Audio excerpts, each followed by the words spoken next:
सभी को नमस्कार। तो आप मुझे सुन पा रहे हैं स्पष्ट? कोई आप में से यस सर। तो इतनी संख्या हो चुकी है कि अब आज के दिन की हम लोग बातचीत शुरू करें। और पहले मैं कुछ बातचीत या कुछ जो भी पक्ष है इस विषय में, वही तैयारी कैसे होनी है, वह सारी बातें आपके सामने रखता हूँ। और उसके बाद जो आपके प्रश्न होंगे वो हम लोग देखेंगे। इसलिए सबसे पहले मैं आप लोगों के परिचय के ज़रिए इस जो हमारे ओरिएंटेशन सेशन है उसकी शुरुआत करूँगा। चूँकि आप सब अगर इन दिनों बीए थर्ड ईयर में होंगे, जहाँ से भी या दूसरे विषय के भी हो सकते हैं, स्नातक के छात्र हैं और विभिन्न जगहों से जुड़े होंगे और एक उम्मीद के तौर पर जुड़े होंगे। क्या कुछ उन्हें मिल सकता है इस ओरिएंटेशन से? तो मैं कोशिश करूँगा कि वो सारी बातें जिनसे आपका मार्गदर्शन हो सके मेरे अनुभवों के आधार पर, वो सारी बातचीत करूँगा। और आप जो अपना ये समय दे रहे हैं, जैसे 8 बजे से हमें जुड़ना था, 8 बजे से शुरू करना था, 16 मिनट ये हो चुके हैं, तो अब एक लंबा वक्त हो चुका है। इसके बाद हम और ज़्यादा वक्त नहीं बर्बाद करेंगे, सीधे बातचीत पर आएंगे। और पर बात यह है कि हम अपना अगर समय दे रहे हैं किसी जगह पर, किसी से जुड़ रहे हैं, तो हमें कुछ उसका लाभ होना चाहिए। तो इस निमित्त हम लोग यह बातचीत शुरू करते हैं। सबसे पहले मैं परिचय के सिलसिले से शुरुआत करूँगा। तो आप में से शुरू से, चूँकि गूगल मीट पे एक अल्फ़ाबेटिक क्रम से नाम दिए होते हैं, तो बिल्कुल शुरू से आप में से जो भी शुरू करना चाहे अपने परिचय से, वहाँ से आप शुरू करें।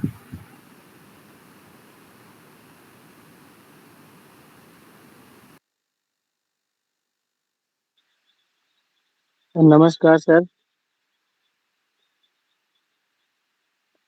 हेलो। नमस्कार। नमस्कार पवन। सर मेरा नाम पवन कुमार है सर, और मैं औरंगाबाद बिहार से हूँ। मेरा सर कहना है कि हमने जब ग्रेजुएशन किया तो बिहार के एक मगध यूनिवर्सिटी से ग्रेजुएशन पास किया हूँ।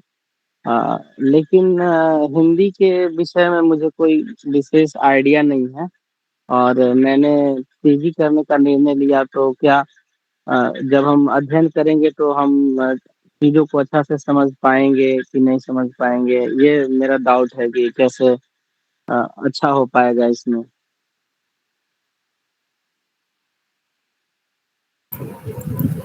और जी पवन, बिल्कुल ज़रूरी प्रश्न है। हाँ, तो मैंने शुरू में बताया आप सभी को कि हम लोग शुरुआत में पहले सिर्फ परिचय के सिलसिले से इस सेशन की शुरुआत कर रहे हैं। उसके बाद जो आपके प्रश्न हो वो उसका यथोचित उत्तर दिया जाएगा। बहरहाल के लिए तो यही विशेष बात है कि आप सब अपना परिचय, छोटा-सा परिचय, जैसे अपना नाम, कहाँ से आपने पढ़ाई की है या कहाँ से आप पढ़ाई करें, किस शहर से हैं और किस विश्वविद्यालय में पढ़ना चाहते हैं। बस इतना छोटा-सा परिचय। उसके बाद हम लोग आगे बातचीत करेंगे इस विषय पर कि कैसे तैयारी करनी है, क्या। उसके बाद आपके जब प्रश्न रहेंगे, हो सकता है कि आपके सारे प्रश्न जो है मैं इस बातचीत में ही उनका उत्तर दे दूँ बिना आपके पूछे, तो ये तो और बेहतर बात होगी। तो इसलिए एक क्रम से परिचय के साथ हम लोग इस बातचीत की शुरुआत कर रहे हैं। सिर्फ परिचय।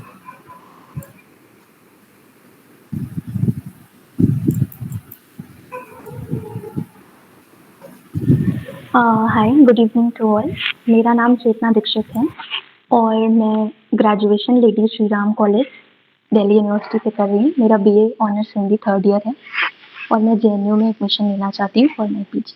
Thank you. नेक्स्ट, अगर अल्फ़ाबेटिक से चलेंगे तो भी। Good evening sir. Good evening sir. Sir मेरा नाम ऋषिकेश है। मैं उत्तर प्रदेश वाराणसी से हूँ और मैं वर्तमान में दिल्ली विश्वविद्यालय शहीद भगत सिंह कॉलेज से थर्ड ईयर का छात्र हूँ, हिंदी ऑनर्स, और मैं जेएनयू में एडमिशन लेना चाहता हूँ। Good evening sir. Good evening sir. Sir मेरा नाम सूरज चौधरी है और मैं गोरखपुर से हूँ सर। बीएचयू में वर्तमान टाइम में पढ़ रहा हूँ सर। जेएनयू में एडमिशन लेना है हमें।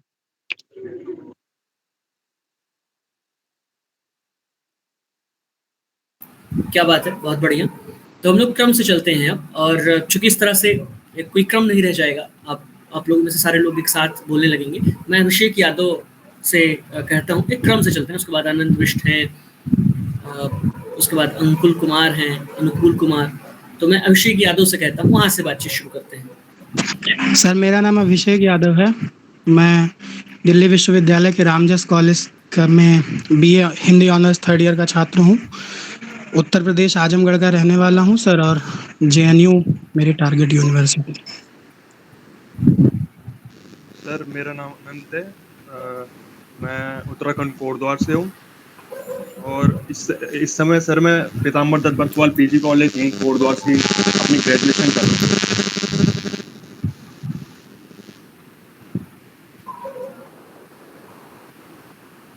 नेक्स्ट।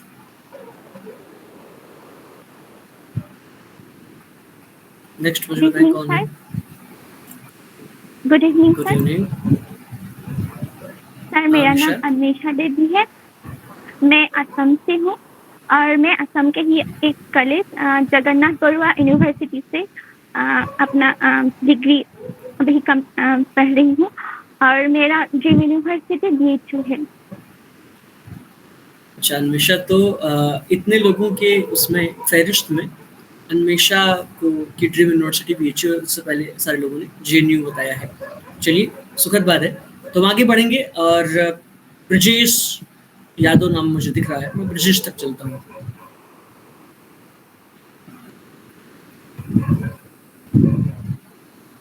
ब्रजेश, ये भी चीज़ और ध्यान दें कि ये भी संभव नहीं कि सारे लोग उत्तर दें ही, मतलब कई बार आपकी कुछ बाध्यताएं हो जाती हैं, कुछ व्यस्तताएं हो जाती हैं, कई बार आप संकोच कर रहे होते हैं। तो इस तरह से क्या मेरी आवाज़ नहीं सुन पा रहे हैं कोई भी आप में से? सर आवाज़ आ रही है। नहीं, कोई शायद कह रहा है कि माइक नहीं काम कर रहा है, मुझे लगा शायद उन्हें दिक्कत आ रही होगी या फिर अच्छा ब्रजेश की दिक्कत है, माइक नहीं काम कर रहा। ओके, तो चलिए हम लोग आगे बढ़ेंगे। और इस तरह की दिक्कत आ रही है तो बिल्कुल परेशान ना हो आप, जो है आप नहीं भी बोल सकते हैं, आपके चयन के ऊपर है, आपकी स्वतंत्रता है। तो हम आगे बढ़ेंगे और चेतना चलते हैं। चेतना, अपना लघु परिचय, संक्षिप्त परिचय दें और अपना पसंदीदा विश्वविद्यालय बताएं। Good evening to all. मेरा नाम चेतना दीक्षित है। मैं BA honours Hindi third year की स्टूडेंट हूँ, lady Shri Ram college, university of Delhi. मेरा पहला टारगेट JNU है, उसके बाद BHU। Thank you. चलिए, तो बहुत शुभकामनाएं चेतना आपको। अब हम आगे गौरव के पास आते हैं।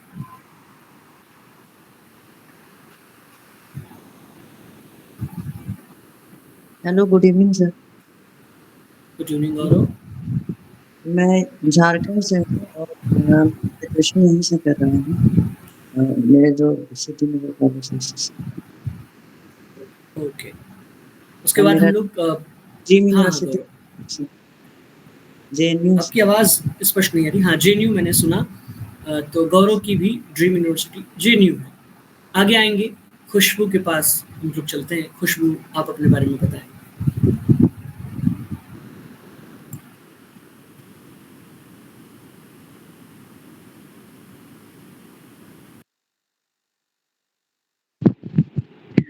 गुड इवनिंग सर, मैं असम से हूँ।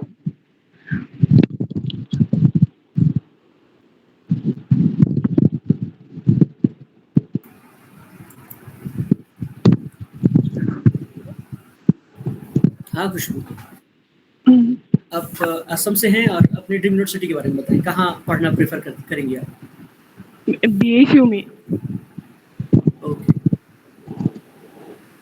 तो बहुत बहुत शुभकामनाएं और बहुत बहुत स्वागत भी है। अगर आप जो क्राइटेरिया है फुलफिल करती हैं तो ज़रूर खुशबू। चलिए आगे बढ़ते हैं, हम कोमल के पास चलते हैं। उसके बाद बाकी लोग भी अपने क्रम से तैयार हैं, जैसे ममता हुई, पवन से तो बात हो चुकी है और एक दो लोगों ने तो अपना नाम जो रियल नेम है वो उनकी ID पर मेंशन नहीं है। इस तरह से भी आप लोग तैयार रहें क्रम से, खुद ब खुद जान के। कोमल। गुड इवनिंग सर, मैं बिहार से हूँ और अभी मैंने थर्ड ईयर का एग्जाम दिया है।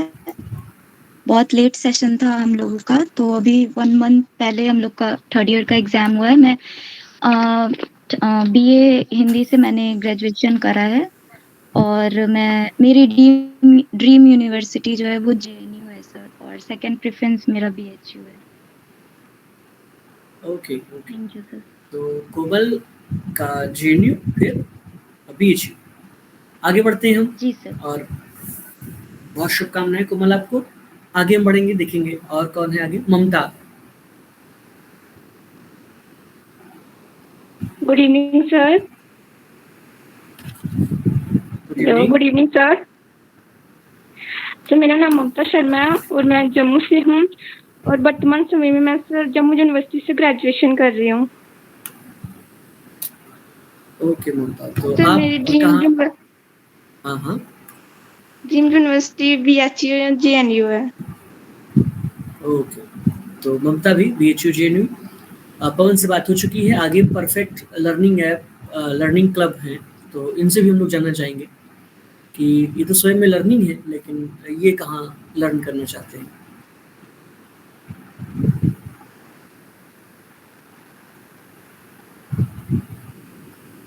ओके, ओके, ठीक है, धन्यवाद। प्रियम चौबे। प्रियम, आप बताएं।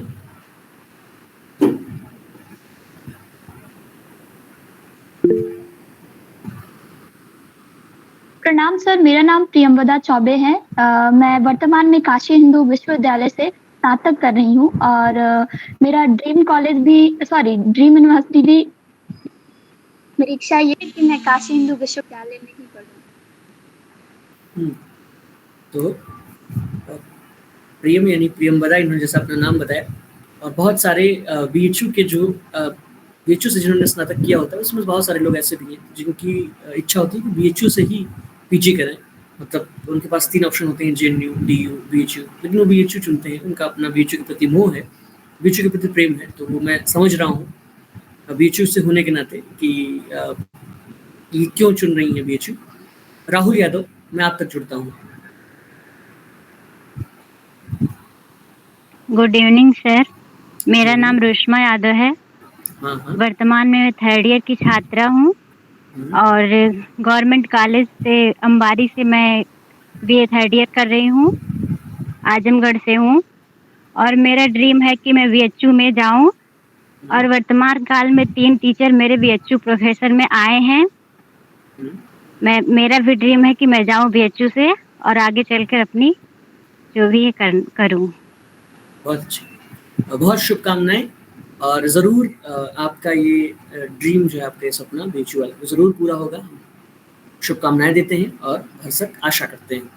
आगे हम रविंद्र के पास चलेंगे। धन्यवाद सर। गुड इवनिंग सर मेरा नाम रामेंद्र मणि दुबे है। सर मैं प्रतापगढ़ से हूँ। इलाहाबाद यूनिवर्सिटी से मेरा बीए फाइनल ईयर है इस बार। हिंदी संस्कृत तो मेरा सब्जेक्ट है। तो सर मेरी ड्रीम यूनिवर्सिटी जेएनयू है। मैं वहाँ से एमए हिंदी करने का इच्छुक हूँ, तो इसीलिए आपके प्लेटफॉर्म से जुड़ने का अभिवादन कर रहा हूँ या जुड़ना चाहता हूँ। बिल्कुल रविंद्र, ज़रूर। अगर आपने अपना ड्रीम तय कर लिया है और पढ़ाई जो कि करनी शेष है, जिसके लिए हमारे पास पर्याप्त वक्त है, तो आप ज़रूर अपने लक्ष्य तक पहुँचेंगे। बहुत सारी शुभकामनाएं आपको। आगे हम रिशांत तक जुड़ते हैं। Good evening sir. Good evening sir, मैं रिशांत राज, मैं बिहार से मुंगेर जिला से मैं बोल रहा हूँ।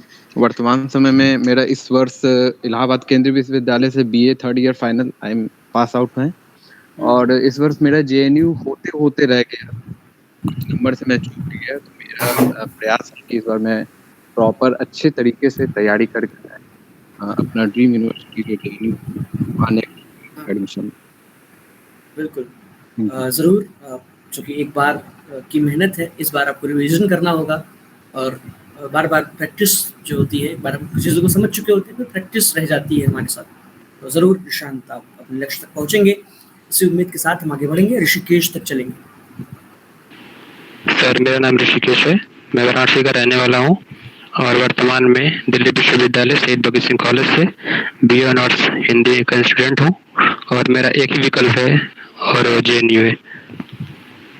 जी, तो ऋषिकेश अपने लक्ष्य को लेकर बहुत स्पष्ट हैं और वो जेएनयू जाना चाहते हैं। संध्या विश्वकर्मा।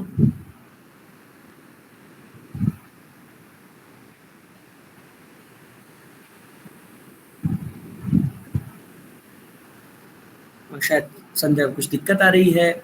शरद चंद्र। गुरुदेव प्रणाम। मेरा नाम शरद चंद्र है। मैंने अपना स्नातक इलाहाबाद विश्वविद्यालय से इसी वर्ष किया है। मैं उत्तर प्रदेश बहराइच का निवासी हूँ। मेरा लक्ष्य विश्वविद्यालय सर्व विद्या की राजधानी काशी हिंदू विश्वविद्यालय है। क्या बात है शरद, बहुत बेहतरीन परिचय आपने दिया है और स्वागत है काशी हिंदू विश्वविद्यालय में। अभी से आप परिचय से एक जो परिचय से भी ज्ञान प्राप्त होता है व्यक्ति के बारे में, तो आप मेहनत करिए और ज़रूर उस अपने लक्ष्य तक पहुँचेंगे। तो बहुत बहुत शुभकामनाएं। और दोबारा से एक बार एक दो लोग जो मुश्किल से छूट गए हों उनसे भी थोड़ी बातचीत कर ली जाए, अगर वो जुड़ना संभव हो उनका तो उनसे जुड़ जा सकते हैं हम लोग। जैसे ज़्यादातर लोगों का हो चुका है, अब मुझे लग रहा है कि दोबारा से जुड़ना उचित नहीं है, सीधे अब विषय पर बात करते हैं जो कि मैंने देख लिया एक बार। तो हम लोग जानते हैं आप सबके पास सिलेबस तो होगा ही और एक दो वीडियोस मैंने सिलेबस पर भी बनाए हैं। बात रह जाती है तैयारी कैसे करें, इस पर भी वीडियो बनाए गए हैं, लेकिन वीडियो में क्या होता है कि जो है सिंक नहीं होता है संवाद, यानी कि मैं कुछ बातें बोलकर वीडियो में चला जाऊंगा, फिर आप उसको समझेंगे नहीं समझेंगे ये मुझे नहीं पता चलेगा। कमेंट करेंगे तो संभव है मैं जवाब दे दूँ, लेकिन जो ये बातचीत है 1 to 1 बातचीत हम आपके साथ इस समय संवाद कर रहे हैं, तो इसमें ज़्यादा बेहतर तरीके से चीज़ें समझ में आएंगी। एक बार सिलेबस जो है वो दोबारा से हम लोग देख लेते हैं और उसी सिलेबस पर केंद्रित इस बार तो आप जानते हैं पेपर का स्टैंडर्ड थोड़ा बढ़ा है पिछली बार की तुलना में और अंदर से चीज़ें पूछी गई हैं। एक बार हम लोग देखते हैं।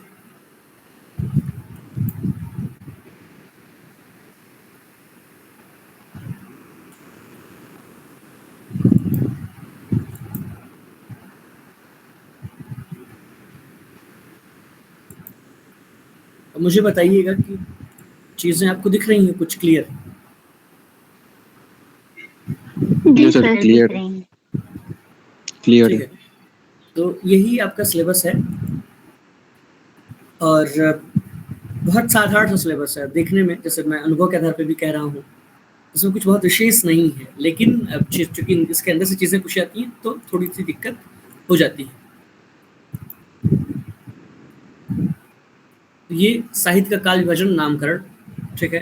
अब आप सब जिन्हें थोड़ी बहुत समझ होगी या जो किताबें खरीद के पढ़ रहे होंगे उनके लिए हो सकता है कि ये स्लाइड या इस पर चर्चा बहुत विशेष लाभ न पहुंचाए, लेकिन चूंकि ये हम लोग ओरिएंटेशन में जुड़े हैं उन लोगों के लिए भी जिन्होंने तैयारी नहीं शुरू की है या वो सिर्फ इच्छा रखते हैं इस क्षेत्र में या इस बारे में कोई काम नहीं किए हैं, ठीक है। तो वहाँ से हम लोग शुरू करेंगे हिंदी साहित्य का काल विभाजन और नामकरण, ठीक है। तो आप लोग जानते हैं कि अगर हम लोग ठीक शुक्ल के हिसाब से मुंज वगैरह को, ठीक है, भोज के समय के मुंज को या फिर राव सांकृत्यायन के हिसाब से सरहपा या राम कुमार वर्मा के हिसाब से अगर हम लोग स्वयंभू को माने, ठीक है, या अलग अलग मत हैं, अब्दुल रहमान को माने या शालिभद्र सूर्य को माने, ये सब वही 700, कोई 700 ईस्वी, कोई 1000 ईस्वी, ठीक है। तो यहाँ से अगर किसी को भी हम लोग पहला कवि माने हिंदी का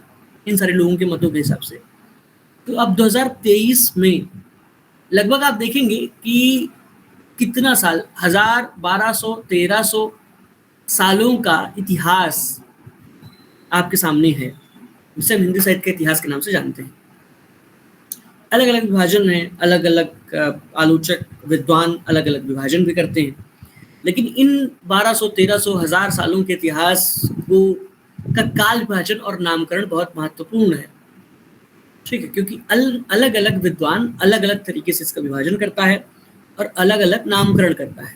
तो ये जो आपका पोर्शन है, ठीक, अच्छा मैं इसके नीचे हाईलाइट कर रहा हूँ, इस पोर्शन के नीचे वो आपको दिख रहा है, मतलब एक निशान इसके नीचे मूव में कर रहा हूँ, वो आपको दिख रहा है? कोई बताया आप में से?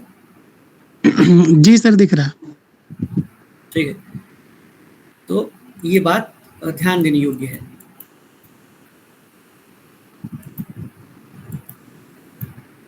अब अगला जो है कि कौन सा साहित्यकार या कौन सा आलोचक क्या काल कहता है, इस 1000 सालों के इतिहास को कैसे विभाजित करता है, यानी कोई आदिकाल कह रहा है, कोई आधुनिक काल कह रहा है, ठीक है, कोई आदिकाल के भी 2 भेद कर देता है।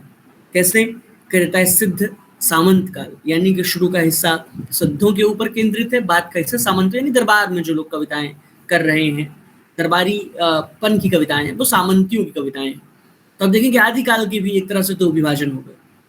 अब ये विभाजन कर कौन रहा है, उसका नाम क्या है, ठीक है, जैसे राहुल सांकृत्यायन है या राम कुमार वर्मा है, तो इन कौन सा आलोचक किस तरह के विभाजन कर रहा है, इस तरह के प्रश्न आपको देखने को मिलेंगे। 75 प्रश्न आपको इस विषय से आपके हिंदी से देखने को आएंगे परीक्षा में। 100 प्रश्नों का ये प्रश्न पत्र रहेगा, जिसमें 25 आप सभी सारी चीजें जानते हैं, 25 जनरल टेस्ट रहेगा, यानी कि मैथ से, रीजनिंग से, इस तरह के प्रश्न आएंगे, ठीक है, कुछ जीएस बेस्ड भी हो सकते हैं। और हमारा जो पूरा बातचीत का लक्ष्य है वो यही 75 प्रश्न है, जिसमें से आप मान के चलें इस यूनिट 1 से, ठीक है, ध्यान दीजिएगा, हिंदी साहित्य का काल विभाजन नामकरण आप किताबों में देखेंगे तो 1-2 पेज में खत्म हो जाता है। जैसे आप कोई भी किताब उठाएंगे ऑब्जेक्टिव पढ़ने के लिए, उसमें 1-2 पेज में चीजें खत्म हो जाएंगी, लेकिन यहाँ से 5 से 6 प्रश्न आपको देखने को मिल जाए 75 में। अब सोचिए 75 प्रश्नों में अगर 5 से 6 प्रश्न वही एक टॉपिक से आ रहा है तो वो टॉपिक कितना महत्वपूर्ण होगा, और पढ़ना कितना है आपको, 1 से 2 पेज इस विषय में, काल विभाजन नामकरण के विषय में 1 से 2 पेज पढ़ना है और 5 से 6 प्रश्न आप कर ले जाएंगे। तो ये बातें थोड़ी सी मैं उम्मीद करता हूँ कि इस विषय पर ये थोड़ी सी समझ में आई होगी। अगला जो है वो हिंदी साहित्य का इतिहास, वही बात जो अभी तक हम काल विभाजन और नामकरण कह रहे थे, वही जब हम डिटेल में पढ़ने लगते हैं, यानी कि अभी तक तो हम सिर्फ परिभाषा और ये पढ़ रहे हैं कि किसने क्या नाम दिया है और वो व्यक्ति नाम देने वाला कौन है, किस आधार पे दिया है। अब हम उसके अंदर प्रवेश करेंगे। जैसे अब आदिकाल है तो आदिकाल को आदिकाल क्यों कहते हैं, आदिकाल कौन कहता है, ठीक है, आदिकाल के लक्षण क्या है, आदिकाल के बाद क्या आता है, अगर आदिकाल के बाद भक्तिकाल आता है तो भक्तिकाल को भक्तिकाल क्यों कहते हैं, आदिकाल और भक्तिकाल में जो है क्यों बदलाव हो रहा है। जैसे हम कहते हैं कि अगर मान लो 1375 तक आदिकाल है और 1375 से भक्तिकाल लग गया, तो क्यों लग गया, क्यों वो 1375 कहना क्यों उचित है, 1300 कहना क्यों अनुचित है, ठीक है, या 1400 हम क्यों नहीं कह रहे हैं। तो सारे ये चूंकि साहित्य क्या है, एक चीज ध्यान दीजिएगा हमेशा, एक बहुत विशेष बात जो शायद आज की इस बातचीत का मुख्य विषय हो सकता है, साहित्य जो है वह कोई विषय नहीं है, ये बात ध्यान दीजिएगा। जैसा अन्य सारे विषय हैं, या फिजिक्स है, केमिस्ट्री, बहुत सारे साइंस के हैं, या फिर ह्यूमैनिटीज के सारे सब्जेक्ट्स हैं, जैसे आपका पॉलिटिकल साइंस हो गया, इकोनॉमिक्स हो गया, ठीक, इधर मैथमेटिक्स है, साइंस के जितने भी सब्जेक्ट्स हैं, कॉमर्स है, ये सारे सब्जेक्ट हैं, लिटरेचर सब्जेक्ट नहीं है, ये बात बहुत विशेष ध्यान दीजिएगा। तो क्या है वो सारे जो विषय हैं वह रॉ मटेरियल है, जैसे आलू है, ठीक है, टमाटर है, प्याज है, मिर्च है, ये सारे क्या है, रॉ मटेरियल है खाने के लिए, और जो उससे व्यंजन तैयार होता है वह है साहित्य। बात को समझिए, साहित्य ना कोई विषय नहीं, इन सारे विषयों से बना हुआ एक डिश है जो कि विशेष है अन्य सारे विषयों की तुलना में। तो आपकी पॉलिटिकल समझ होनी चाहिए लिटरेचर पढ़ने वाले को, ठीक है, कि देश काल परिस्थिति क्या है, इकोनॉमिकल जो उस दौर का जो इकोनॉमिक बैकग्राउंड है, ठीक है, मतलब जिस समय साहित्य विकसित हो रहा था वह क्या है, ऐतिहासिक पृष्ठभूमि क्या है, सांस्कृतिक पृष्ठभूमि क्या है, सारी चीजें एक वैज्ञानिक दृष्टि होनी चाहिए। जैसे साहित्य में विज्ञान का होना बहुत जरूरी है। आप भाई वैसा नहीं कह सकते ना 1375 क्यों है, आपके पास कारण होना चाहिए, कार्यकारण सिद्धांत आप उसको फॉलो कर रहे हो। सारी चीजें ध्यान दीजिएगा कि आप सिर्फ और सिर्फ लिटरेचर नहीं पढ़ने जा रहे हैं, उससे जुड़ी सारी चीजें जो कि आपकी समझ को विकसित करती है वह आप इसमें लागू करेंगे, तभी आपकी दृष्टि विकसित हो पाएगी लिटरेचर को लेकर के। सिर्फ किसी की कविताएं, कौन किस पुस्तक का रचनाकार है, ठीक है, हालांकि इसी से इंट्रेंस निकलता है, इसी तरह के प्रश्न आपको हमेशा देखने को मिलेंगे, लेकिन कौन क्या रचनाकार है और कौन किसकी कविता में कितने खंड हैं, कितने छंदों का प्रयोग हुआ है, यह बहुत सतही ज्ञान है। तो ज़रूरी है एक वैज्ञानिक चेतना विकसित करने की और अन्य सारे विषयों के सहारे साहित्य को पढ़ने की एक समझ विकसित करने की, जो बहुत ज़रूरी है। और जब गूढ़ प्रश्न आते हैं, कठिन प्रश्न आते हैं, जिसमें आपको असर्शन रीजन का प्रश्न दे दिया होता है कि फला वाक्य है और 4 कथन नीचे दे दिए गए, कौन सा सटीक है। इसके लिए ज़रूरी है कि आपके पास साहित्य के अलावा भी जो अन्य समझ है, ठीक है, उस दौर की, जिस दौर का आप लिटरेचर पढ़ रहे हैं, तो बहुत ज़रूरी है।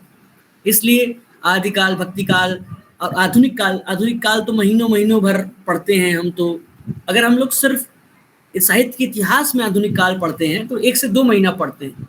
क्यों पढ़ते हैं?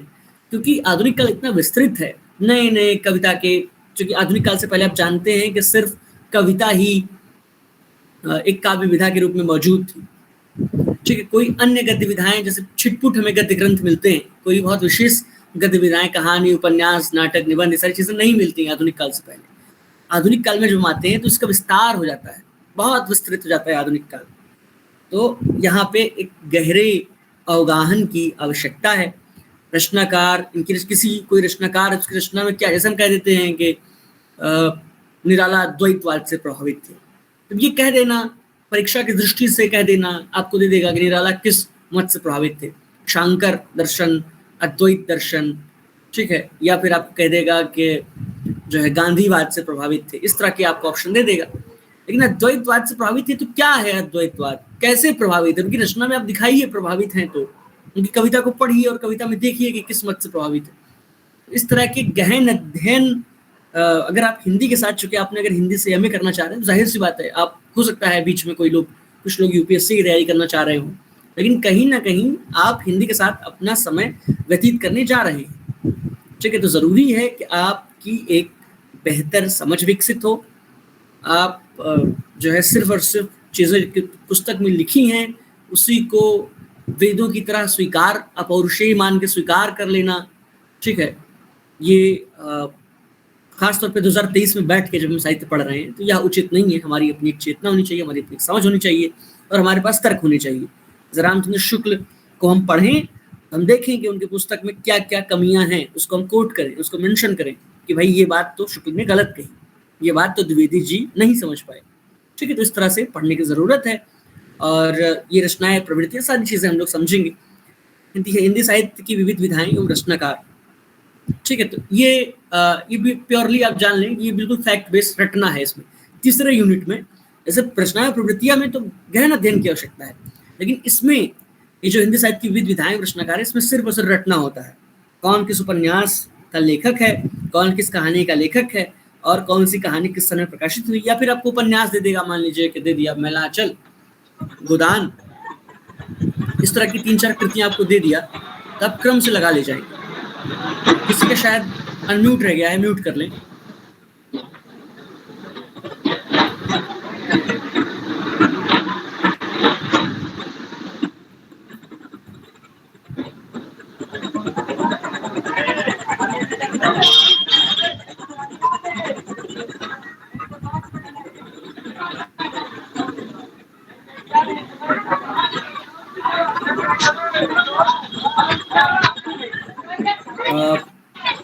जो भी एडमिन है मीटिंग का, मैं निवेदन करता हूं कि अमन यादव की आवाज़ आ रही है। अमन, आप स्वयं म्यूट कर लें, आप देखें कि शायद म्यूट रह गया आपसे, क्योंकि बाकी लोगों को बाधा पहुंच रही है। हाँ सर, हम trying to remove this process, mute करने की कोशिश कर रहे हैं। ठीक है, तो फिर से शायद अमन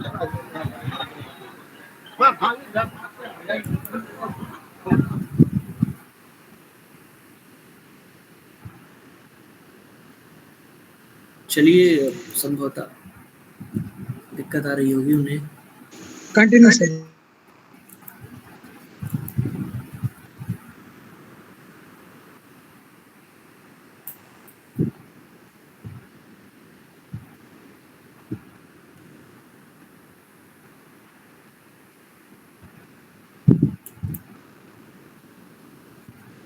ठीक है, तो कई बार क्या है ना कि प्रवाह जब भंग हो जाता है कोई बात समझाने का, तो थोड़ी सी दिक्कत आ जाती है। खैर, हम लोग दोबारा जुड़ेंगे। तो तीसरा यूनिट मैंने बताया कि इसमें अब देखें कि 2 चीज़ें हैं एंट्रेंस में बेहतर तैयारी करने के लिए। आपकी समझ भी बहुत अच्छी चाहिए, और आप सिर्फ ये दलील देंगे कि मेरी समझ बहुत अच्छी है, मैं रट नहीं पाता हूँ, मेरी याददाश्त कमज़ोर है, तो ये आपकी गलती मानी जाएगी। ठीक है, ये दिक्कत मेरे साथ भी रही है, याद थोड़ी चीज़ें नहीं होती हैं उस तरह से, लेकिन ये आपकी कमी मानी जाएगी। ठीक है, आप कितना भी समझ लें, पर परीक्षा की प्रणाली ही ऐसी है, व्यवस्था ही ऐसी है कि आपको रटना पड़ेगा, आपकी कोई और विकल्प नहीं माना जाएगा कि आपकी समझ कैसी है। एक समय बाद मतलब 50% तो आपको रटना होगा, 50% आपकी समझ काम आएगी। दोनों का कॉम्बिनेशन होना ज़रूरी है। तो उपन्यास, कहानी, नाटक, निबंध सबकी विकास यात्रा, जैसे उपन्यास पहला कब लिखा गया, पहला उपन्यास कौन मानता है, किस उपन्यास को, उपन्यास का विकास किन चरणों में हुआ, ठीक है, या फिर किसी व्यक्ति ने किस तरह के उपन्यास लिखे, ये सारी चीज़ें आपको समझ होनी चाहिए। और ये अगर मैं कहूँ कि रटने पर आधारित प्रक्रिया है तो इसमें कोई बुराई नहीं। अन्य गतिविधियाँ भी बहुत विशेष ध्यान दीजिएगा, ठीक है। अन्य गतिविधियों में रिपोर्टाज, डायरी, ठीक है, यात्रा संस्मरण, जीवनी, आत्मकथा, ये सारी जो अन्य गतिविधियाँ हैं, ये इनसे एक एक प्रश्न, दो प्रश्न आ जाता है। और पढ़ना होता है कुल 20 से 30 विधाएं, मतलब 20 से 30, एक विधा में 20 से 30 रचनाएं आपको पढ़नी है और 1 से 2 प्रश्न आपको देखने को मिलेगा। तो आप देखेंगे कि 20 लाइन पढ़ के अगर एक प्रश्न आप हल कर ले आ रहे हैं तो ये अन्य गतिविधियां जो है फायदे का सौदा है परीक्षा की दृष्टि से। मेरी बात समझिए, जैसे आपको फिक्स है कि आपसे एक आत्मकथा पूछेगा और कुल ले दे करके 30 आत्मकथाएं हैं, तो 30 आप याद कर लिए तो एक प्रश्न तो आपका हल हो गया। तो अन्य गतिविधियों पर बहुत जोर देना है। प्रयोजन मूलक हिंदी के विविध रूप, ठीक है। तो ये आप इसके लिए जो है आप देखेंगे ऑब्जेक्टिव की जो किताबें हैं आपके पास मौजूद, चाहे वो गोविंद पांडे वाली किताब हो, चाहे वो दृष्टि वाली किताब हो, इसमें यह पक्ष नहीं है प्रयोजन मूलक हिंदी के विविध रूप। तो इसमें बहुत डिटेल में भी नहीं पूछता है। प्रयोजन मूलक क्या है? हिंदी जो है वो सिर्फ साहित्य की भाषा नहीं है या निरा साहित्य नहीं है, ये इसमें अन्य काम भी हो सकते हैं। इसमें जो और दूसरे स्कोप हैं उसको लेकर के जब हम विचार करते हैं तो हम प्रयोजन मूलक, प्रयोजन आप जानते हैं कि कोई एक ऑब्जेक्टिव होना चाहिए, ठीक है, कोई उद्देश्य होना चाहिए। तो उद्देश्यबद्ध हिंदी, यानी कि हिंदी का एक और उद्देश्य भी है, सिर्फ साहित्य का नहीं है, साहित्य का अंग नहीं है हिंदी, ठीक है। हिंदी विस्तृत है, तो अखबार में, फिल्मों में, मीडिया में या इस तरह की चीज़ों में जहाँ जहाँ भी ये हिंदी प्रयुक्त होती है उसका अध्ययन प्रयोजन मूलक के अंतर्गत आता है। बिल्कुल सतही अध्ययन परीक्षा की दृष्टि से करने की जरूरत है। प्रयोजन मूलक में ध्यान दीजिएगा कि कोई आपको अलग से कोई विशेष किताब नहीं खरीदनी है। इंटरनेट पे जाएंगे, ठीक है, लिख देंगे प्रयोजन मूलक हिंदी PDF और आपको जो मिल जाएगा 4 से 5 पेज का, 10 से 15 पेज का, उतना पर्याप्त है। बहुत सतही प्रश्न पूछेगा आपसे और मैक्सिमम जो है 4 से 5 प्रश्न ही पूछेगा, तो 3 से 4 प्रश्न पूछ सकता है। तो इसे नया नया जोड़ा गया है। मतलब पहले जो विश्वविद्यालयों के अपने अपने इंटरेस्ट होते थे, इसमें प्रयोजन मूलक से नहीं पूछा जाता था। तो हिंदी का विस्तार करने के लिए ये हिंदी अन्य कहाँ, साहित्य के अलावा कहाँ कहाँ उसका इस्तेमाल होता है, बैंक में, रेलवे में, ठीक है। तो सारी चीज़ें इस प्रयोजन मूलक हिंदी में आ जाती हैं। अब प्रयोजन मूलक हिंदी का ही एक अंग है जनसंचार माध्यमों में हिंदी, जिसका मैं जिक्र कर रहा था अभी कुछ देर पहले, समाचार पत्र में हिंदी, विज्ञापन में हिंदी, रेडियो टेलीविजन में हिंदी, तो ये सारी चीज़ें, ठीक है। अब जैसे इसमें हिंदी का मतलब क्या है, कैसे प्रश्न पूछे जाएंगे? आपसे किसी रेडियो कार्यक्रम का नाम पूछ लिया जाएगा, मान लीजिए 4 कार्यक्रम दे दिए गए और कभी आता रहा हो और उसे क्रम से लगा दें, या फिर टेलीविजन में ऐसा होता है, मान लीजिए पूछ लिया आपसे रामायण, महाभारत और बीच में बाद में कोई दूरदर्शन पर कार्यक्रम आया रहा हो, कह देंगे क्रम से लगाइए। या पहली बार टेलीविजन भारत में कहाँ चला, या आपको पता है कि पहले टेलीविजन के लिए लाइसेंस दिया जाता था, जैसे बंदूक के लिए भी है, गाड़ी के लिए है, जैसे टेलीविजन के लिए खरीदने के लिए, टीवी आप अगर आप खरीद रहे हैं तो आपको लाइसेंस लेना पड़ेगा पहले, ठीक है। तो सारी चीज़ें, ये रोचक जानकारियाँ हैं टेलीविजन के बारे में। जानते हैं टेलीविजन के जरिए भी हमारी हिंदी का बहुत प्रचार प्रसार हुआ है। जिन नॉन हिंदी स्पीकिंग स्टेट्स में हिंदी पहुंची, टेलीविजन के जरिए पहुंची, फिल्मों के जरिए पहुंची। तो हिंदी के विकास में टेलीविजन का योगदान है, विज्ञापन का योगदान है, समाचार पत्र का योगदान है। तो इसलिए उन सारे पक्षों पर समाचार पत्र कौन कौन से हिंदी के हैं या कब शुरू हुए, क्रम आप लगा दीजिए, तो इस तरह के प्रश्न आपको देखने को मिलेंगे। भारतीय काव्य शास्त्र, कविता का शास्त्र, ठीक है, हर चीज़ का अपना एक शास्त्र, जैसे देश का अपना एक संविधान होता है कि फला फला आर्टिकल है, ये स्थिति के लिए नागरिक यहाँ इस कोई समस्या हो तो इस पर संपर्क करें, ठीक है, इस आर्टिकल के बारे में पढ़ें। तो पूरा देश कैसे चल रहा है, हमारे संविधान से चल रहा है। जैसे कविता का भी अपना एक संविधान होता है, जैसे हम काव्य शास्त्र समझ लीजिए, आप कहते हैं शास्त्र, जैसे कविता, अच्छी कविता कब मानी जाएगी, कविता के लक्षण क्या हैं, ठीक है, क्या क्या अच्छी कविताओं के गुण क्या हैं, इस तरह की जानकारियाँ हम काव्य शास्त्र में पढ़ते हैं। काव्य शास्त्र 2 है, भारतीय काव्य शास्त्र, पाश्चात्य काव्य शास्त्र, हिंदी के विद्यार्थियों के लिए खासतौर पर। लेकिन हमारा जो सारा उद्देश्य है वो भारतीय काव्य शास्त्र के इर्द गिर्द है, वो भी बहुत ऊपरी, बहुत सतही जानकारी। पहले के एंट्रेंस एग्जाम्स में जो है विश्वविद्यालयों के एंट्रेंस एग्जाम में, वहाँ पे आपको मैं बताऊं कि रस, ठीक है, वक्रोक्ति, इन सारे जो संप्रदाय हैं भारतीय काव्यशास्त्र के, उसके भीतर से प्रश्न बनते थे।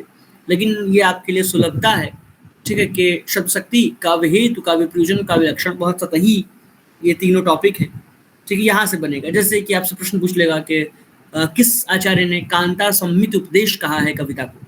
कांता संहित उपदेश यानी कि कांता पत्नी, कांत पति, जिसे कहते हैं राधा कांत, तो राधा का पति, ठीक है, कृष्ण, तो कांता मतलब पत्नी, तो कांता संहित उपदेश किसने कहा है कि कविता जो है वो पत्नी की तरह से आपको उपदेश देती है। पत्नी की तरह से उपदेश का क्या मतलब है? प्यार से समझाती है। यानी कविता जो है आपको कोई चीज मनवानी है, जैसे कि 1920 के करीब में भारतीयों के बीच में राष्ट्रीय जागरण को डालना था, तो हम कहते हैं कि सारे लोग अलर्ट हो जाओ, अंग्रेजों को मारना है, बहुत एकदम माहौल बना के रखो, बहुत स्ट्रांग हो जाओ। तो ये थोड़ा सा उतना अच्छी से बात नहीं कही जाती। लेकिन जब मैथिली को भारत भारती लेकर के आते हैं, ठीक है, 12 के करीब में, 1912 में भारत भारती लेकर के आते हैं, तो भारत भारती के लोगों की जुबान पे छा जाती है। तो कविता कैसे काम करती है? कविता पत्नी की तरह से उपदेश देती है। ये सारी बातें भी काव्य प्रयोजन में पढ़ी जाती हैं, काव्य हेतु में, काव्य शास्त्र में। उसके बाद हिंदी व्याकरण है, तो व्याकरण में आप जानते हैं संधि, समास, काल, वाक्य विन्यास, चारों जो टॉपिक हैं वो स्कूल के स्तर के हैं। तो इस पे कोई जो है समझने बूझने की जरूरत नहीं है, बहुत साधारण से चारों टॉपिक, मतलब कुछ भी इसमें नहीं है। आप समझ लें कि वनडे एग्जाम्स में कोई भी बेसिक से बेसिक एग्जाम दे रहे होंगे, भारत का सबसे छोटा, तब भी आपको ये 4 चीज़ें देखने को मिल जाएंगी, संधि, समास वगैरह। तो ये एक हिंदी के विद्यार्थी के लिए तो सारी चीज़ें। हाँ, इसके लिए क्या है कि यूट्यूब वगैरह पे सारी जगहों पे कंटेंट भरपूर अवेलेबल है, ठीक है। या फिर जब मैं पढ़ाता हूँ तो मैं तो खैर डिटेल में पढ़ाऊंगा संधि, समास, काल, वाक्य, कि कहीं से भी ऐसा ना हो कि परीक्षा में आ जाए और कोई चूक हो जाए, तो वो गुंजाइश हम लोग नहीं रखते हैं, ठीक है। चीज़ें बहुत दुरुस्त, क्योंकि देखिए पढ़ाने का अपना, आप बताएं, पढ़ने के आनंद से ज़्यादा जो है पढ़ाने का आनंद है। जब आप कहीं पढ़ाना शुरू करेंगे, बिल्कुल शुरुआत, ठीक है, तो आप देखेंगे आप एक अलग आनंद से ओतप्रोत रह रहे हैं। तो पढ़ाने का भी अपना एक आनंद होता है। खैर, अब इस तरह की बात से आगे बढ़ते हैं। तो सिलेबस आपने देखा, सिलेबस पर हम लोगों ने बातचीत की। अब ज़रूरी बात क्या है इसके अलावा, पुस्तक, एक बार मैं पुनः से अगर पुस्तक पर चर्चा कर दूं, ठीक है, तो ज़्यादा मुझे लग रहा है कि बेटर होगा। अच्छा बताएं, आप लोग बोर तो नहीं हो रहे हैं? मतलब जैसे ज़्यादा लंबी बातचीत खिंच जाए, जैसे मैं लगातार बोलते जा रहा हूँ। नहीं नहीं नहीं बिल्कुल नहीं सर। ठीक है, तो चलिए, आप लोगों ने अगर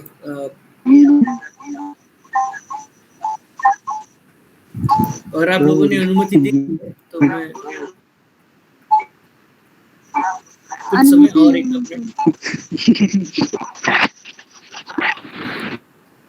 ठीक है।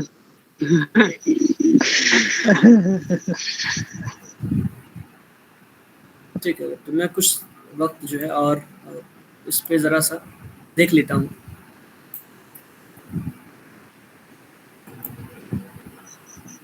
ठीक है, ये पुस्तक की भी बात है। अब किसी का और शायद अनम्यूट रह गया है।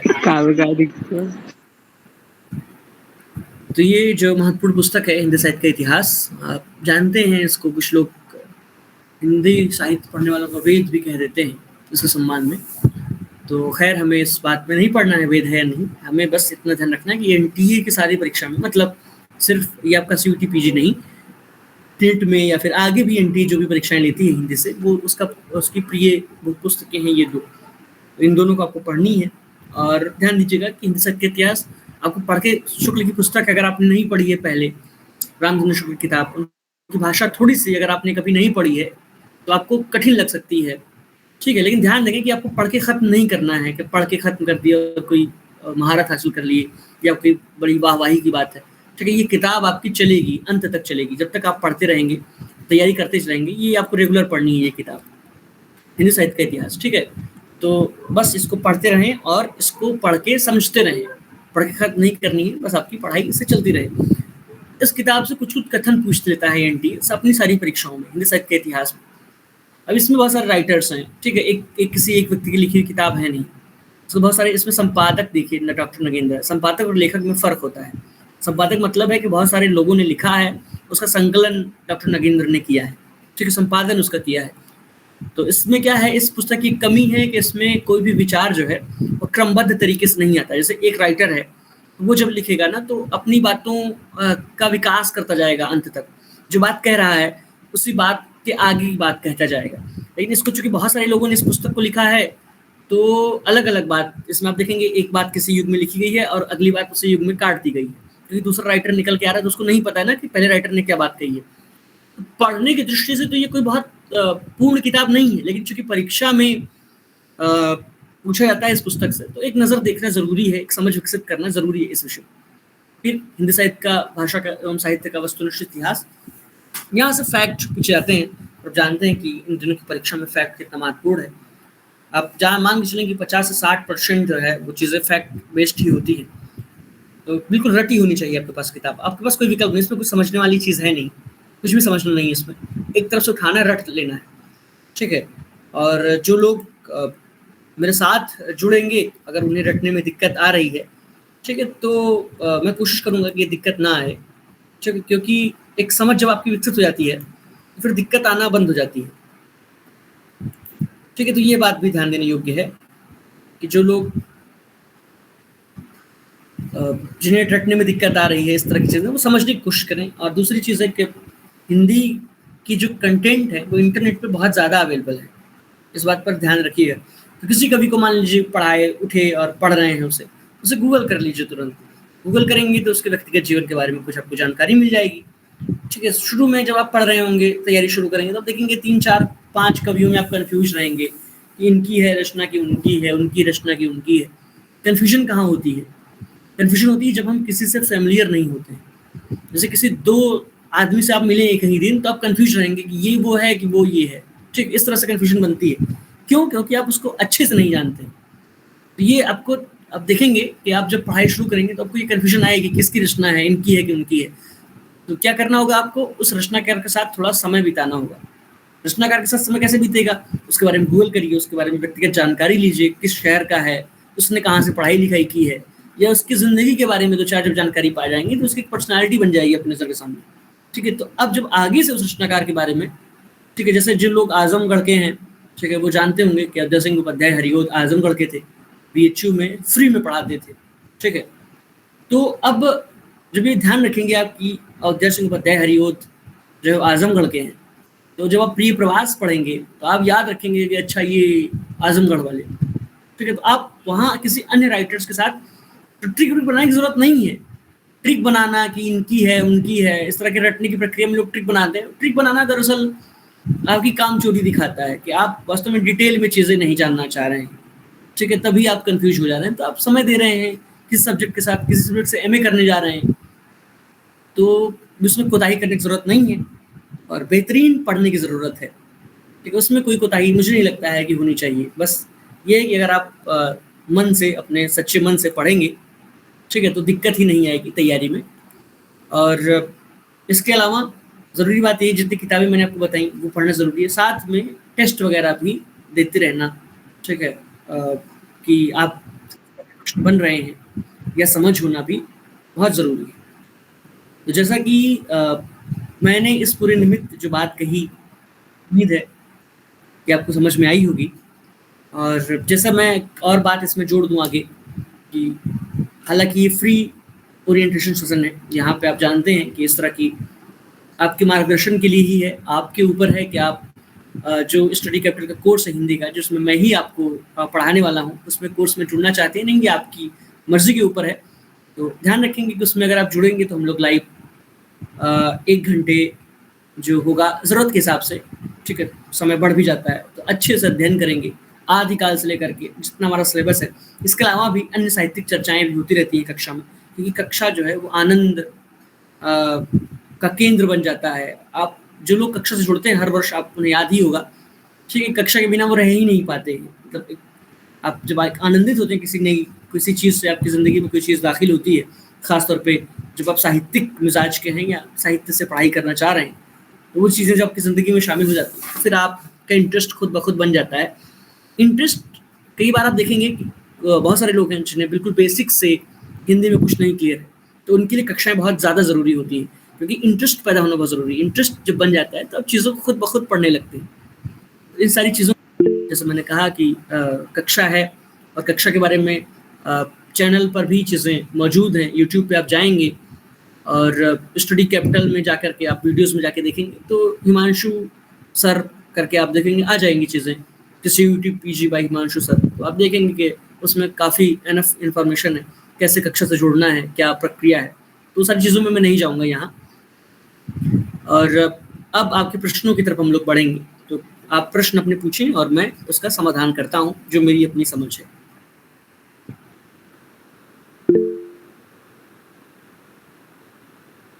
हाँ मुखर, आपने प्रश्न के लिए हाथ उठाया है, आप बताएं। क्षमा चाहता हूँ सर, थोड़ा सा देर से जुड़ने के लिए, क्योंकि मैं अपना परिचय भी नहीं करा पाया और मैं बैच का सदस्य भी रहा हूँ। मेरी आवाज जा रही है महोदय?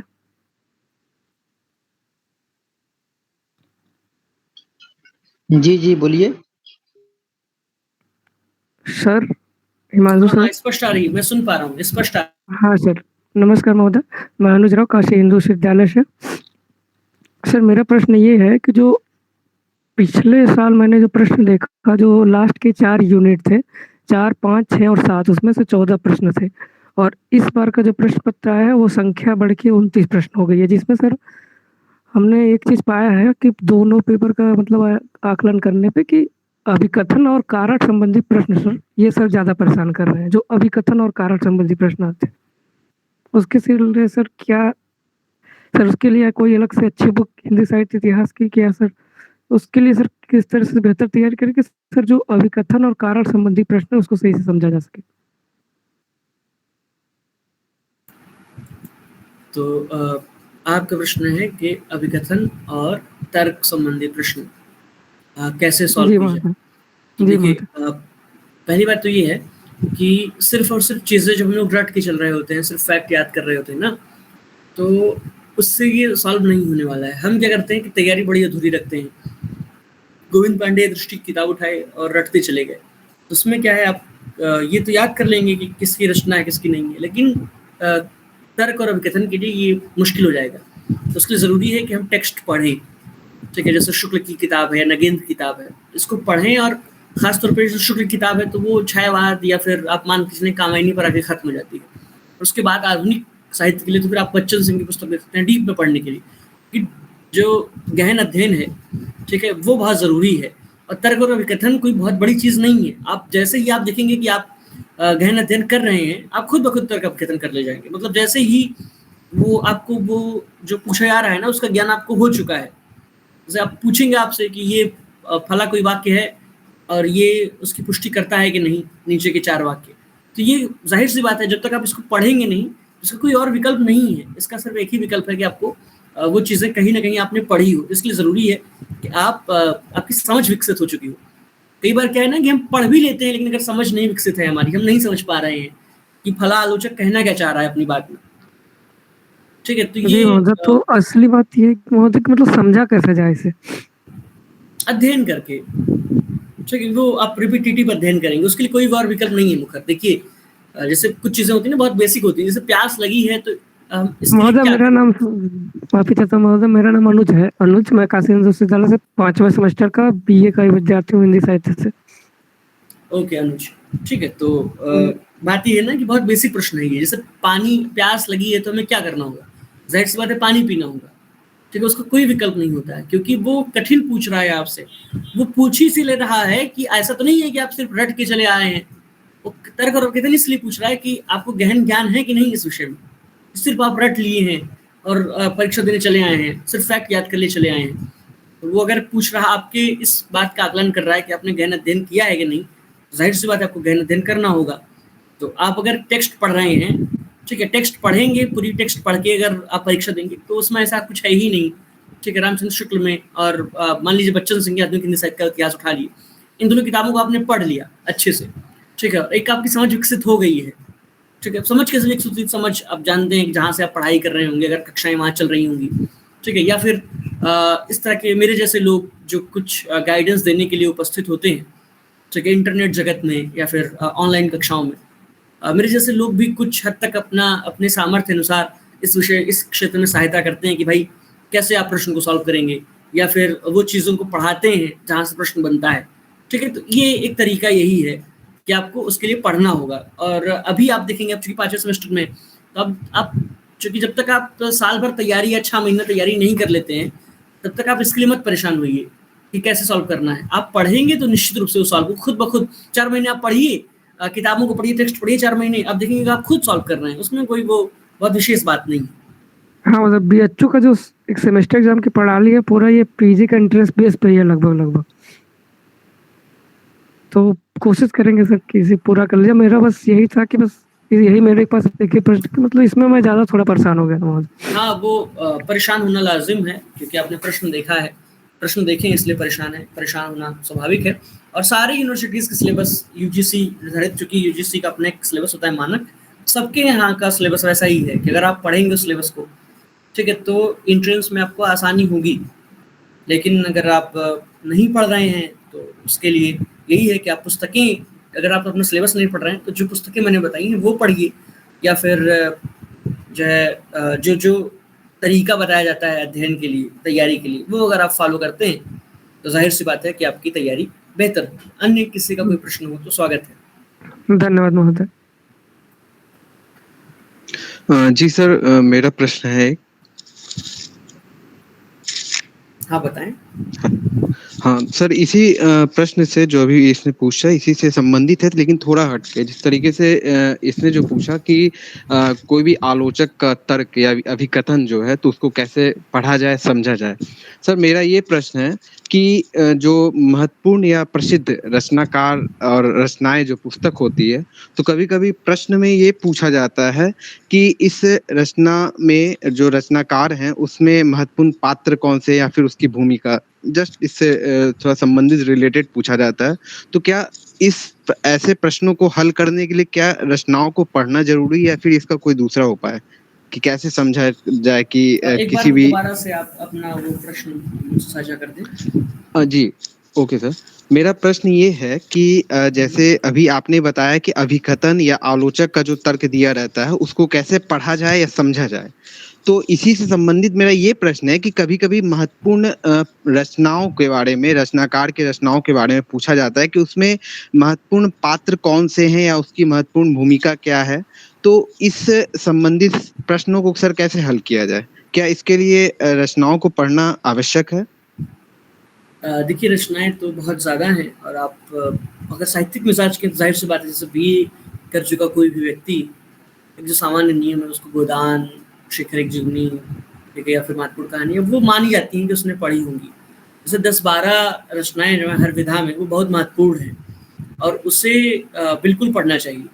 ठीक है, हर व्यक्ति को जिसने अगर उस विषय में अपनी पढ़ाई लिखाई की है तो उसे पढ़ा होना चाहिए। लेकिन अगर आपने नहीं पढ़ा है और समय भी नहीं है आपके पास, तो आपको बता रहा हूँ एक बहुत ज़रूरी बात, कि जो हिंदी साहित्य के इतिहास ग्रंथ हैं उसमें रचनाओं के बारे में, अगर कोई बहुत महत्वपूर्ण रचना है तो उसके बारे में आलोचक लिखता है, डिटेलिंग लिखता है। जैसे आप देखेंगे, कोई भी आप हिंदी साहित्य के इतिहास की पुस्तक उठाएंगे तो देखेंगे आप कामायनी के बारे में सबने 1-1, 2-2 पन्ना लिख डाला है।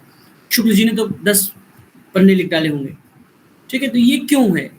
कोई साहित्य के इतिहासकार किसी रचनाकार को या किसी रचना को अगर बहुत ज़्यादा उस बारे में लिख रहा है, यानी वो बहुत महत्वपूर्ण है, और अगर वो बहुत महत्वपूर्ण है तो वहाँ से प्रश्न बनेंगे। जैसे आपसे पूछ लिया जाएगा कामायनी में कितने सर्ग हैं, या सर्गों को क्रम से लगाइए, और किसी अन्य रचना में नहीं पूछा जा रहा है किसी अन्य रचना के सर्गों को या पात्रों को, या कामायनी में कितने पात्र हैं, कौन कौन से पात्र हैं। ठीक है, तो कामायनी के बारे में क्यों पूछा जा रहा है? आप कैसे पता चलेगा कामायनी महत्वपूर्ण है? कामायनी से पूछा जाएगा क्योंकि कामायनी के बारे में जब भी आप कोई पुस्तक उठाएंगे तो देखेंगे कि उसके बारे में लिखा गया है, पुस्तक में डिटेलिंग की गई है उस कृति के बारे में।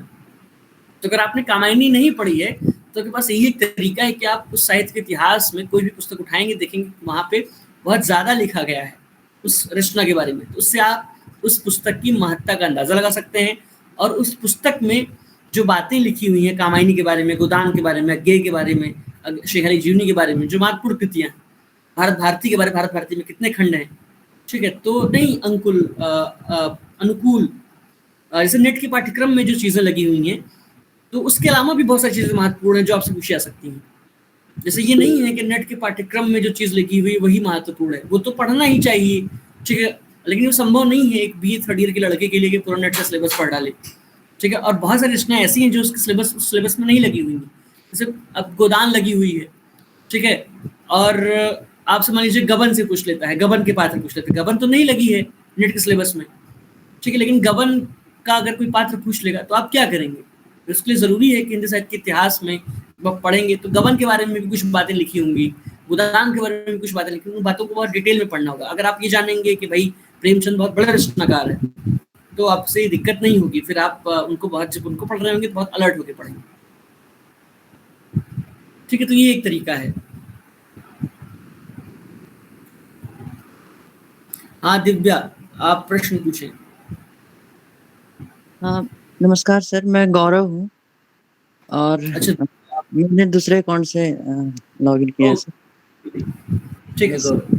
सर मेरा सवाल है कि मैंने अभी तक डीपली वैसा हिंदी का अध्ययन नहीं किया है, और जब मैं इसके पुस्तकों का अध्ययन करता हूँ तो मतलब अच्छा से मतलब समझ में नहीं आता है चीज, तो उसके लिए मतलब क्या करना होगा मुझे सीयूटी के लिए?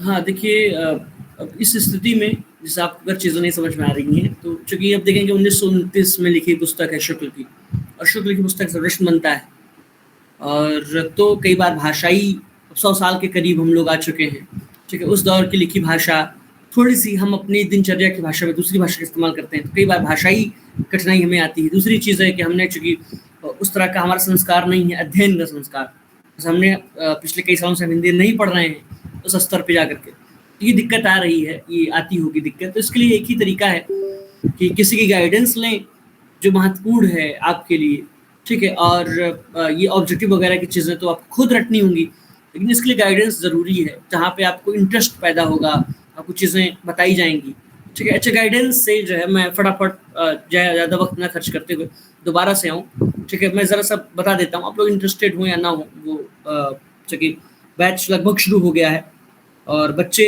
जो है वो आ चुके हैं पर्याप्त बैच शुरू करने के लिए, ठीक है। तो मैं भी, आप चूँकि आपको पता होगा, अगर आप लोग जान रहे हैं कि मैं भी हिंदी का एक बैच चलाता हूँ, ठीक है, सीयूईटी की तैयारी के लिए।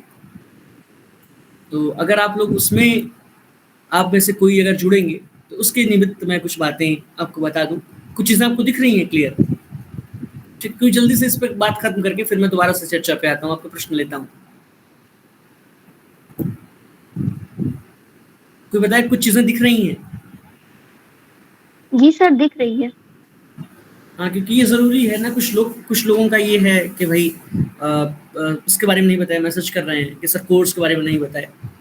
तो ज़रा सा बता दूं कि मैं भी जो है पिछले 2 वर्षों से तो बहुत सारे बच्चे जो है वो बड़ी-बड़ी संस्थाओं में पढ़ रहे हैं। ये सारी बातें तो अलग अपनी जगह पे हैं। एक कोर्स है एमए हिंदी का, जो मैं जिसमें पढ़ाता हूँ डेली लाइव आकर के, ठीक है। तो इसमें देख लें क्या-क्या चीज़ें हैं। लाइव क्लासेस हैं और उन क्लासों की रिकॉर्डिंग पड़ी रहेगी, यानी जो चीज़ें मैं आपको समझाऊँगा, पढ़ाऊँगा, जो अपने प्रश्न पूछेंगे, सब कुछ रिकॉर्डिंग पड़ी रहेगी, बार-बार आप देखते रहिए और कक्षाएँ लाइव होंगी, ठीक है। स्टडी मटेरियल वगैरह सारी चीज़ें जो आपकी तैयारी को पर्याप्त बना सकती है, और गाइडेंस सारी चीज़ें भी हैं उसमें। पीवाईक्यू कैसे सॉल्व करना है, पेपर डेली हम लोग कुछ प्रश्न सॉल्व करते हैं, और जितने भी प्रमुख टॉपिक हैं उस पर जो बातचीत करते हैं। तो ये सारी चीज़ें अब चूँकि अब वक्त आप 1 घंटे, 1.5 घंटे, ठीक है, कई दफ़े 2 घंटे रोज़ाना दे रहे हैं। ज़ाहिर सी बात है कि ये संभव नहीं है आज की प्रस्तुतन दुनिया में कि आप ये काम बिल्कुल मुफ्त करें, ठीक है। और दूसरी बात कि आप एक संस्था से जुड़े हैं, संस्था की भी अपनी व्यवस्थाएँ हैं, आप तक इन्फॉर्मेशन पहुँच रही होती है, तो उसका अपना चार्ज है। आप देख रहे हैं चार्ज आपके सामने मेंशन है, उसमें कुछ करने की ज़रूरत नहीं है, पेड कोर्स है। तो यह जानकारी देनी भी ज़रूरी है। अगर आप बहुत बेहतर तैयारी करनी चाहते हैं, या आप यूँ समझ लें कि आप निश्चिंत होकर के तैयारी करनी चाहते हैं कि भाई अब एडमिशन ले लिए हैं और अब जो है सर देखेंगे अपने हिसाब से, तैयारी करवा देंगे, इस तरह की अगर भी आपके अंदर वो भावना है, तो ज़रूर इस कोर्स से जुड़ें। बाकी चीज़ें जैसा मैं मेरे सामर्थ्य अनुसार जितना मैं सक्षम हो पाऊँगा आपकी तैयारी को बेहतर करने के लिए, उतना मैं भरसक प्रयास करूँगा। ये सीयूईटी पीजी की तैयारी है, और बैच जैसा मैंने आपको बताया इसमें दोनों पार्ट है, पार्ट ए और पार्ट बी, यानी 25 प्रश्न का वो दूसरे मेंटर पढ़ाएंगे, और ये जो पार्ट बी है यानी 75 प्रश्न वाला वो मैं इसमें पढ़ाता हूँ। जैसे बार-बार मैं कह रहा हूँ लाइव क्लासेस चलेंगी, तो रोज़ाना आप जैसे अभी बातचीत कर रहे हैं हम लोग, वैसे आप कोई भी प्रश्न हो, कुछ भी नहीं समझ में आ रहा हो, साहित्य में जो सिलेबस है उससे इतर भी अगर आप कुछ पढ़ रहे हैं, आपको कन्फ्यूजन है, ठीक है, तो सारी चीज़ों के लिए, क्योंकि मेरा काम ही यही है, मेरी दिलचस्पी है लिटरेचर में, और मैं तो व्यक्तिगत बताऊँ तो मैं लिटरेचर को जीने वाला आदमी, एक तरह से सिर्फ सिलेबस पूरा करना ये सब मेरा काम नहीं है, मतलब व्यक्तिगत मुझे बड़ा आनंद आता है इन सारे कामों में। तो आप अगर इस तरह से जुड़ते हैं, थोड़ी और तैयारी आपकी मजबूत हो जाएगी। और मान लीजिए नहीं जुड़ते हैं, ठीक है, तब भी ऐसा कुछ नहीं है, अगर आप बहुत मेहनत कर रहे हैं तो ऐसा नहीं है, संभव नहीं है कि चीज़ें नहीं होती हैं। तो लेकिन फिर भी अगर आप जुड़ते हैं तो ये तैयारी थोड़ी आसान हो जाती है। और 2 बैच तो मेरे जूनियर्स जो हैं वो यहाँ BHU में, तो BHU DU इन सारी जगहों पे, JDU वगैरह, ठीक है, इन सारी जगहों पे आप देखेंगे तो खासतौर पे BHU में तो बहुत सारे लोग पढ़ते-पढ़ते उन्हें ज़्यादा अच्छा लगता है तो BHU ही चले आते हैं, और कक्षाएँ जो है वो जूनियर्स ही भर गए हैं यहाँ BHU में। तो अगर आप लोग जो BHU उसमें से कुछ लोग BHU रहना ही चाह रहे हैं, जो जिनका JNU सपना है वो ज़रूर अपने लक्ष्य तक पहुँचेंगे, और आपको बस तैयारी बरकरार रखने की ज़रूरत है। और मैं अग्रिम शुभकामनाएं देता हूँ सभी को। उससे पहले भी 2-4 प्रश्न ले लेता हूँ मैं, ठीक है, उसके बाद कक्षा जो है वो खत्म करूँगा। हाँ चेतना। सर मेरा क्वेश्चन ये है कि आपने जो भी कोर्स बताया है ये मैंने परचेज कर लिया है, बट आई थिंक अभी क्लासेस स्टार्ट नहीं हुई है, तो उसी के रिगार्डिंग मुझे पूछना था कि क्लासेस कब तक स्टार्ट होंगी। चेतना, मंगलवार से कक्षाएं जो है मंगलवार से सुबह से कक्षाएं चलेंगी, ठीक है, यानी आज संडे है, ये ओरिएंटेशन सेशन रखा ही इसलिए गया है, ठीक है, जिसमें कक्षाएं जो कर रहे हैं बच्चे वो भी जुड़े, और उनको चूँकि मैं कुछ बातचीत इसमें इस विषय पर भी कर रहा हूँ, तो आप मंगलवार से, चूँकि कल वास्तव में ये सोमवार से कक्षा शुरू होने वाली थी, पर सुबह कक्षाएं होंगी, तो ये कल के दिन संभव नहीं है, ठीक है। बनारस जो है वो अपनी गति से चलने वाला शहर है, और ख़ास तौर पे सोमवार के दिन जो है काशी में सोमवार का दिन थोड़ा अलग हो जाता है, तो कक्षा कल से शुरू होने वाली थी, पर ये कल शाम से या मंगलवार की सुबह से कक्षा चल रही है। इस निमित्त जो है वो आपको ग्रुप पे मैसेज भी भेज दिया जाएगा आज शाम। किसी अन्य का कोई प्रश्न हो? सर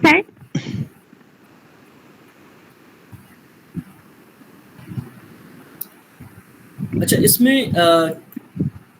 इसमें वो लोग भी हैं संख्या में काफी जो इससे जुड़े हुए हैं कोर्स से। जी सर, हम लोग हैं। टाइम देखिए। जी सर। टाइम, अच्छा कितने लोग हैं कोर्स में जुड़े हुए, मुझे बता दें एक बार, क्योंकि मैं लोग भी बहुत ज्यादा है।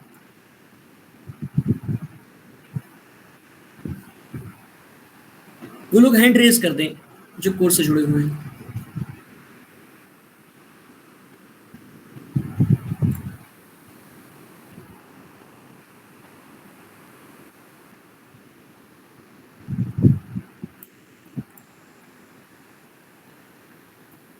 तो लगभग जो है वो 11 लोगों ने हाथ उठाया है, ठीक है। तो आप लोग निश्चिंत, जो लोग कोर्स से जुड़े हुए हैं, ठीक है, तो वो तो बिल्कुल बेफिक्र रहें।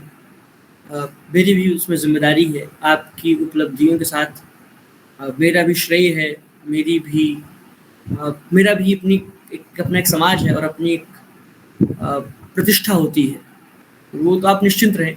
तो मेरी जिम्मेदारी है आपको कैसे पढ़ाना है, कैसे आपकी तैयारी आपसे करवा लेनी है, ठीक है। आप ना करें आपसे करवा लेनी है तैयारी, वो तरीका मुझे पता है, और आप सब बेहतर तैयारी करेंगे ये उम्मीद है। कक्षाएं तो मैंने बताया आपको, ठीक है। जो अन्य लोग जो नहीं जुड़े हैं, मैं तो जाहिर सी बात है, मैं तो चाहूँगा आप कोर्स से जुड़े, ठीक है, लेकिन अगर आप नहीं जुड़ रहे हैं तो ऐसा नहीं है कि आप बिल्कुल तैयारी कर ही नहीं सकते हैं। आप अगर मैंने जो तरीका बताया आपको पढ़ने के लिए, वही तरीका जो है वो सही तरीका है पढ़ाई करने का, वो आप उसको फॉलो करेंगे और मेहनत करेंगे, अतिरिक्त मेहनत करेंगे अपनी तरफ से, तो ज़रूर अपने लक्ष्य तक पहुँचेंगे। और सभी को बहुत बहुत शुभकामनाएं। जो लोग कक्षा से जुड़े हैं उनसे मैं परसों या कल शाम को बातचीत करूँगा, संभव है, बहुत संभव है कल शाम को बातचीत करूँ, और कल शाम को बातचीत करूँगा एक अलग से बातचीत। उसके बाद परसों से हम लोग कक्षाएं रेगुलर शुरू कर देंगे, मतलब नियमित पढ़ाना और अपना पहला टॉपिक वहाँ से कक्षा शुरू होगी और फिर हम लोग देखते समझते और अपनी यात्रा शुरू करेंगे। और चूँकि समय बहुत ज़्यादा भी नहीं है, बहुत कम भी नहीं है, बीच का समय है, ठीक है। 3-4 महीने भी अगर हम लोग लगातार पढ़ दिए, ठीक है, 120 दिन 130 दिन जो बचा हुआ समय है। हाँ, ब्रिजेश का प्रश्न है, मैं ज़रा सा देख लूँ कि हिंदी नॉन बैकग्राउंड वालों के लिए जेएनयू के अलावा नहीं, जेएनयू के अलावा देखिए टॉप यूनिवर्सिटी में कोई ऑप्शन नहीं है। हैदराबाद का क्या सीन है मुझे नहीं पता, ठीक है, लेकिन डीयू और बीएचयू तो खास तौर पे अगर आप हिंदी से आपका ग्रेजुएशन नहीं है तो आपको अपने यहाँ नहीं लेगा, ठीक है। तो जेएनयू की ये एक विशेषता है कि नॉन हिंदी वाले भी वहाँ जाके एडमिशन ले सकते हैं, ठीक है। तो जो लोग कोर्स में दाखिल हुए उनका एक प्रश्न बार बार आ रहा था यही कि सर कक्षा शुरू होने वाली है, इसीलिए ये ओरिएंटेशन सेशन है, ठीक है। तो मैं कल बातचीत करूँगा शाम को आपसे, ज़रूरी बात, क्योंकि एक संबंध भी होना ज़रूरी है, मेरे और आपके बीच में एक परिचय होना ज़रूरी है, क्योंकि अगले कुछ महीनों तक हम लोग साथ में समय देने वाले हैं, साथ में पढ़ाई करने वाले हैं। इसलिए ज़रूरी है कि आप अच्छे से परिचय हो जाए हमारा, ठीक है। उसके बाद हम लोग रेगुलर जो अपने टाइम से जुड़ रहे होंगे तो फिर वो टाइम से आप खुद ब खुद जुड़ जाएंगे, ठीक है। मैं आपको गारंटी देता हूँ कि जिस दिन कक्षा नहीं चलेगी उस दिन आप परेशान रहेंगे, क्योंकि वो एक आनंद का स्रोत हो जाती है कक्षाएं।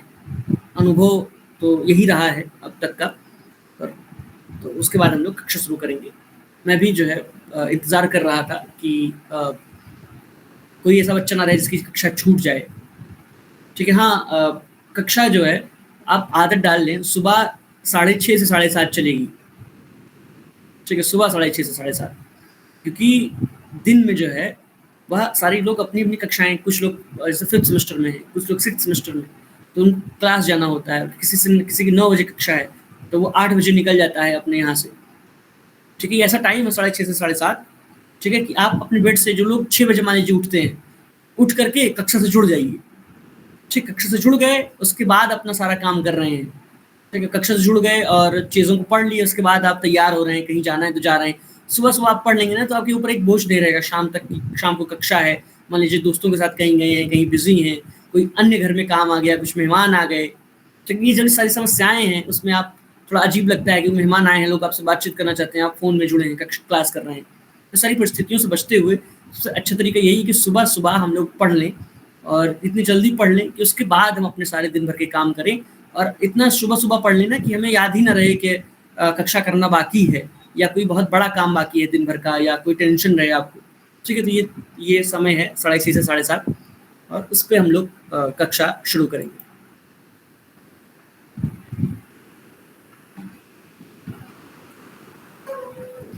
किसी और को कोई प्रश्न है तो वो तो पूछे, नहीं तो फिर हम लोग, चूँकि वक्त बहुत ज़्यादा हो गया है और हम लोग बातचीत फिर रोकते हैं।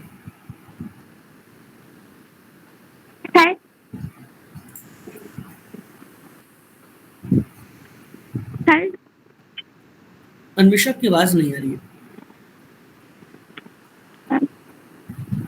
सर मुझे कुछ पूछना था। हाँ अन्वेषा। क्योंकि आप भी बीएचयू से पढ़े हो, तो मुझे पूछना था कि बीएचयू हिंदी विषय के लिए, या जो बीएचयू से मास्टर्स करना चाहते हैं उन लोगों के लिए कैसा लाभदायक हो सकता है, या बीएचयू हिंदी विषय के लिए मतलब उत्कृष्ट क्यों है? हाँ ठीक है, मैं बताता हूँ इस विषय में। देखिए, भारत में सबसे पहले हिंदी साहित्य की पढ़ाई कहीं शुरू हुई तो बीएचयू ही है, तो आप बात जानते ही होंगे। ठीक है, हिंदी विभाग पहली बार कहाँ बना? काशी हिंदू विश्वविद्यालय में। हिंदी विषय में पीएचडी पहली बार कहाँ हुई? काशी हिंदू विश्वविद्यालय में। तो हिंदी का जन्म ही अकादमिक जगत में कहाँ हो रहा है? बीएचयू में हो रहा है। और बहुत विस्तृत हिंदी विभाग है, मतलब प्रोफेसर्स की संख्या की बात करें, या अगर आप तक देखेंगे अब तक के शोध सबसे ज़्यादा कहाँ हुए हैं हिंदी क्षेत्र में।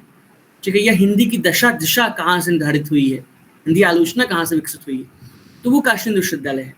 इसकी हिंदी की अपनी एक लंबी परंपरा रही है। आचार्य शुक्ल की बात करते हैं, आचार्य हजरत द्विवेदी की बात करते हैं, ठीक है, हम जिनकी नामवर सिंह की बात करते हैं, ये इसमें ज़्यादातर लोग बीएचयू में पढ़ाए हैं, बीएचयू के स्टूडेंट रहे हैं।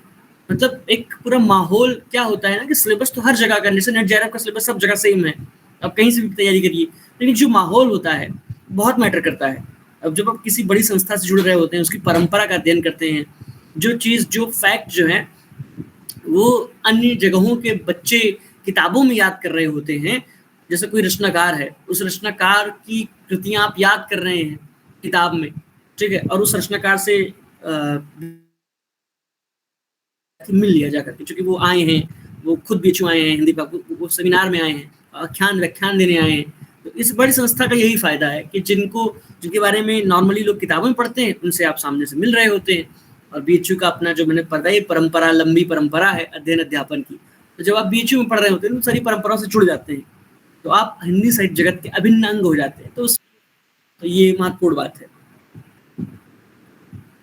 जी धन्यवाद सर।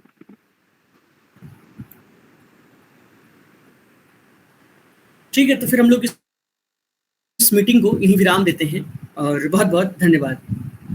किसी को प्रश्न हो, मुझे नहीं लग रहा है कोई समाधान या कुछ इस तरह की चीजें दिक्कत हुई होगी। ठीक है, तो हम लोग बातचीत खत्म करते हैं। धन्यवाद। Thank you sir. आप कुछ कह रहे थे? हाँ चलिए, बहुत धन्यवाद।